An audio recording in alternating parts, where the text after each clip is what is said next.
everybody. I'm Larry Ridley. Thank you very much, Larry. We are here on a beautiful afternoon for football.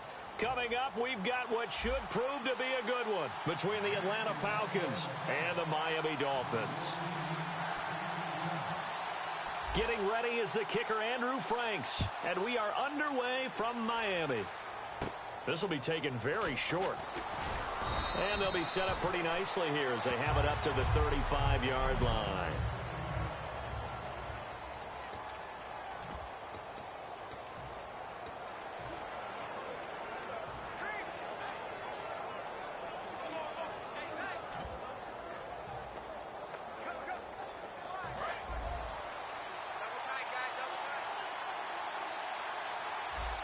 Freeman, the lone man in the backfield. Ryan dancing to his left. And it's hauled in by Austin Hooper. It'll be a pickup of 10 yards. And that'll make it second and a foot or so. I think that should have been chalked up as a winning play for the defense, and they somehow beat it, didn't they? Right-handed quarterback flushed to his left, yet he finds his tight end on the left side of the field.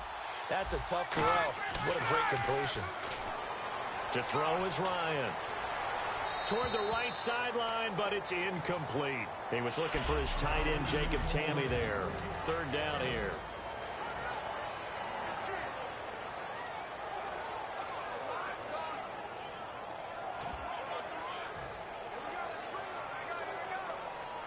And the offense looking to pick up the first down after the second down incompletion.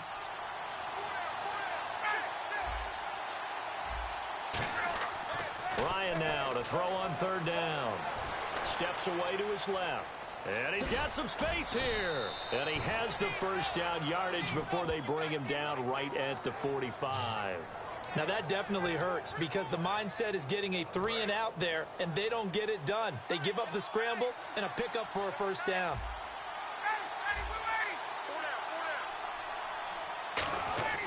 Throwing now. And now on the pitch, the ball's loose.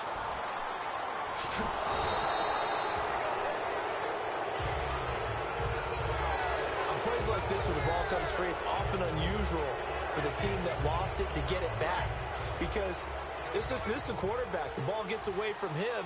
Everyone else is trying to execute what they're supposed to do on offense. They're usually looking in the other direction, downfield, or have moved away from it. In this case, though, a teammate is able to come up with the ball. And he'll get it out to midfield. Looks like, yeah, they'll spot it right at midfield at the 50.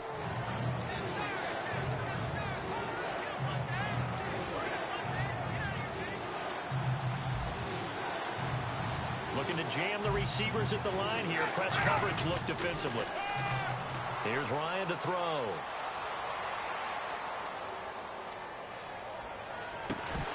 And he couldn't hang on to it through the contact. Incomplete. As tight ends go, he might not provide the super flashy plays very often, but he's pretty reliable. Usually an excellent target and normally catches what's thrown to him, but he didn't on that play. And look at this. They're keeping the punter on the sideline. They're going to go for it here on the opening drive. Fourth down. Here's Ryan. And he fires one that's intercepted. It's the former Seahawk, Byron Maxwell. And he'll bring this one back to the 29. Now, they told us repeatedly earlier in the week in our meetings, we need some plays from our defense here on the road early. They got one. And don't think they were above all week long pointing out to their defense that the other defense is rated higher than them. You going to let that happen, guys? Is that how we're going to play? And they responded to the challenge. After the interception, here's Tannehill. Oh, he's going to take a shot right away. And it's knocked away and incomplete. Jarvis Landry, the intended receiver, and that'll bring up second down. One of the toughest things about playing defensive back is pattern reading, trying to figure out what they're doing. And on that one, they had the fly, just sending the guy downfield with the in route accompanying it, what people call a dagger route, trying to hit the guy underneath after the clear out. In this case, though, they're not able to get it done. Yeah, they said forget the underneath route. They went for the guy on the fly, but as you said, incomplete. Into double coverage, and it's intercepted. A great read, and it's picked off. And his guys are going to get the football at the 28-yard line. Not the best of plays there as a quarterback. You're right-handed, rolling left, trying to throw it that far downfield. I remember a coach of mine saying, son, that's the rush coming, and he's taken down. Cameron Wake able to drop him for a loss of 4. Sometimes I watch games and wonder why they use play fakes on certain passing situations because it's not going to fool anyone. I don't know if that was the case here, but the end result was the same. No one fooled. Quarterback was hit. Escaping the pressure right. Toward the sideline, and look at that catch. Dragging the toes, and that's going to be a first down. Well done. Over 1,400 yards last year for Jones. Just 6 touchdowns, but, you know, of course he had the big 300-yard game. However, when he was blanketed with coverage, he always opens things up for other guys, doesn't he? He does, and that's what's benefited Atlanta's offense. Other guys were able to step up. In 2016, Mohamed Sanu stepped up and had his best year as a pro. Austin Hooper, as a young tight end, really developed down the stretch. And Taylor Gabriel, who had come over as a free agent from Cleveland, he really flourished, actually led the team in touchdown catches. But there's only one Julio Jones, and you want to get the ball to him as much as possible.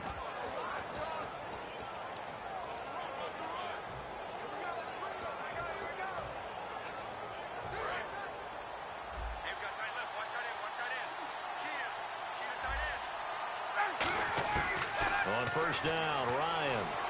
Ryan hit, and he lost the football. And they take possession 2 yards away from midfield at the 48-yard line. With no running backs in the backfield to help pass protect, all the receivers in their patterns, it's going to be hot routes. If they sense a blitz or pressure on the quarterback, they've got to be prepared to break routes off early and get the football. In this case, never even had a chance. They popped the ball free in the backfield.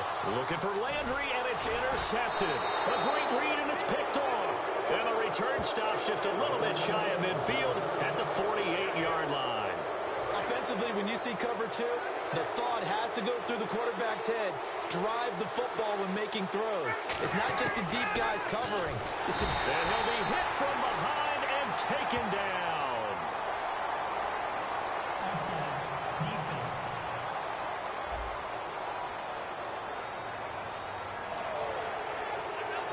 Still first down.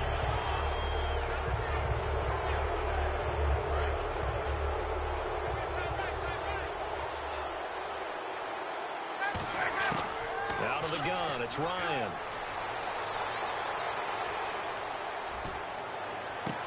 And now this is intercepted. My goodness. A great read, and it's picked off. And his guys are going to take over at the 31-yard line. Well, I get what he was trying to do. He was moving to his right and trying to shift the coverage, but instead he shifted the coverage also to the right and threw right into it for an interception. Over the middle and into the hands of his receiver, Landry. Give him 11 on the game there, and the Dolphins have a first down. And Landry just snuck into the top 10 this year in receiving yardage, 1,136, finishing the year with 94 catches. And what makes him super dangerous is his ability to convert from being a wide receiver to a running back after making the catch. Because I've talked with a number of defensive backs in the NFL, and here's another interception, the third of this first quarter. Picked off by Robert Alford. Alongside Charles Davis, Brandon Gaudin, it's the Falcons in possession to begin quarter number 2. They take over 1st and 10 following the interception. Atlanta now coming out on the field. They go back to the air here after the INT on the last drive. He couldn't quite hold it. Got hit. Ball pops out, incomplete. I know exactly why I tried to throw the ball to Julio Jones there. He's never considered covered. He's either too fast or too strong. You always try and get it to him. Especially on those deep passes. Caught on the right side by Jones. A good pickup there, 26 yards. And when an offense is doing a nice job selling the play-action pass, a lot of responsibility shifts to the linebackers. They're the ones that have to determine run or pass and get to the proper places on the field. Buying time to his left.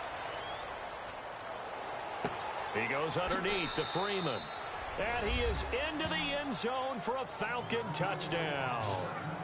Devontae Freeman from 19 yards away. And the Falcons are in for 6. Getting your back involved, what's the importance there in the passing game? Well, oftentimes you can create mismatches because who's going to cover him? And you get him into space, which is where he likes to operate with the ball in his hands. Oftentimes makes people miss, gets that run after the catch, and off he goes. And into the end zone. I feel like we're going to see more and more of this continue to flow into the NFL game, and that is the quarterback run game. Not successful here going for two, but it's not something that people shy away from totally anymore either. In particular, do you think more so around the goal line? I think so. Anytime it's short yardage, anytime you can go ahead and keep the ball in the hands of the quarterback who's athletic, you go ahead and do that rather than risk a handoff or a pitch. They just couldn't get it done there, though. 2-point try fails. And out come the Dolphins now. And following the interception, we'll see what they can put together on this drive. I can hear my old college coach right now. He always used to tell us before every game, the team making the fewest mistakes will win. What they're hoping is that last mistake. And he's going to be brought down. Back at his own 6-yard line. Deion Jones. In from his linebacker's spot. He's able to drop him for a loss of about 10. Well, so much for setting the tone of the drive offensively. Giving up a big sack that loses that kind of yardage, not a great start. And he's got his man in.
Slide complete. That was a nicely run slant route, and what the receiver's trying to do is make the defender think he's going upfield for a deeper route, and then breaks it off, usually after about 3 to 4 steps, and cuts towards the middle of the field. And now what he's trying to do is use his body to keep the defender away from the football and get the quarterback a really nice target. He was looking to get it to Jarvis Landry that time. Now 4th down. So on 4th down, the Dolphins will ask Matt Darr to kick it away. Back deep for the Falcons is Eric Weems. And whistle blown, a timeout here is taken, and it's taken by the kicking team. And we're back. The offense had a chance to talk things over. We'll see what they come up with here on this next play.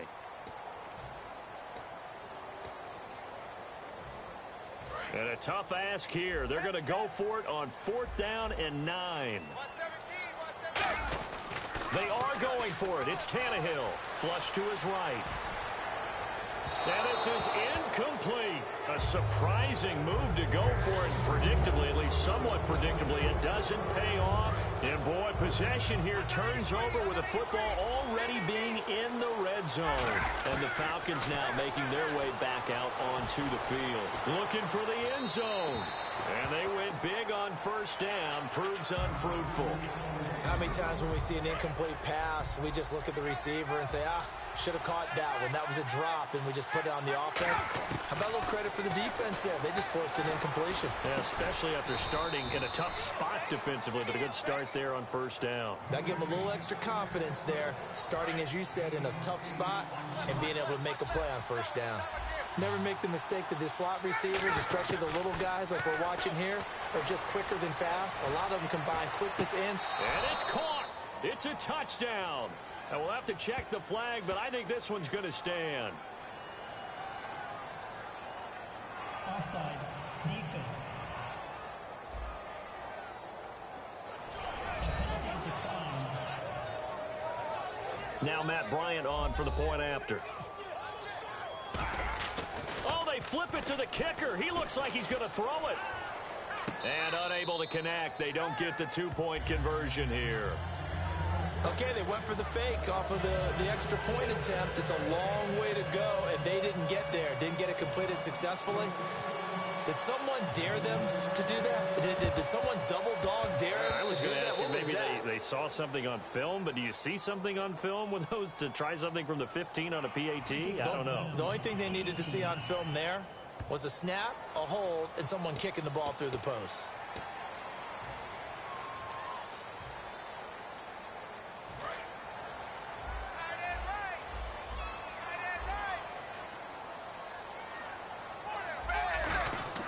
On first down, it's Tannehill. And his pass is intercepted for the fourth time today. Picked off by Robert Alford. And they are going to set up shop at the 40-yard line. We haven't even escaped the first half, and he's already thrown 4 picks. And Brandon, back in the good old days, probably back before you were born, if your starter threw 4 in the first half, he might throw 8 or more for the game because they weren't going to pull him out. But nowadays, the patience level isn't quite there. He's going to have to make some real adjustments, or the backup may see some time.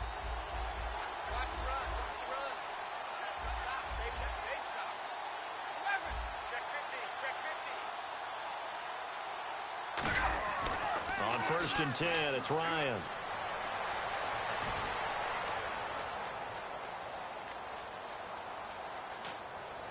Connects with Sanu right side. And he'll be brought down just shy of midfield at the 49-yard line. Coming up at halftime in a little less than 2 minutes, we'll send you to Orlando where Larry Ridley is standing by. He'll have highlights and analysis of this first half. Being chased out left. And now and for the third time here in this half, it's intercepted. A great read, and it's picked off.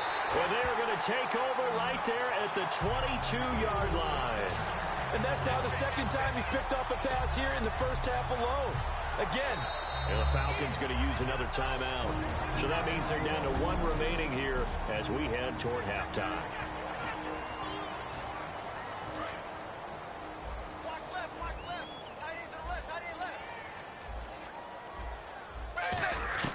After the interception, here's Tannehill. Oh, and he'll just get rid of this one deep. And nearly another interception. They've been around the ball all game. So they just got the football on an interception. They almost gave it right back the same way. And you know, when you look over to the bench after that type of a play, number one is pure relief. Didn't give it up. But it's not the coach you're worried about yelling at you. It's those guys on defense who just intercepted the pass and want to break over there. Hey, take care of the football, man. Devontae Parker, the intended receiver, and it's third down. Oh, man, that was close. The opportunity to change momentum, big play, right in his hands, unable to come down with it. A sigh of relief, no doubt, on offense that fell harmlessly to the ground. Throwing on third down, Tannehill, eluding the pressure right. To the right side, and he's got Landry complete. And a loss of 3 to bring up 4. A little risky there when you roll out of that pocket right like he did. You complete the pass, but you don't get anything out of it. But how many times have we seen when a quarterback exits out of the pocket, doesn't matter whether they go left or right, the defense loses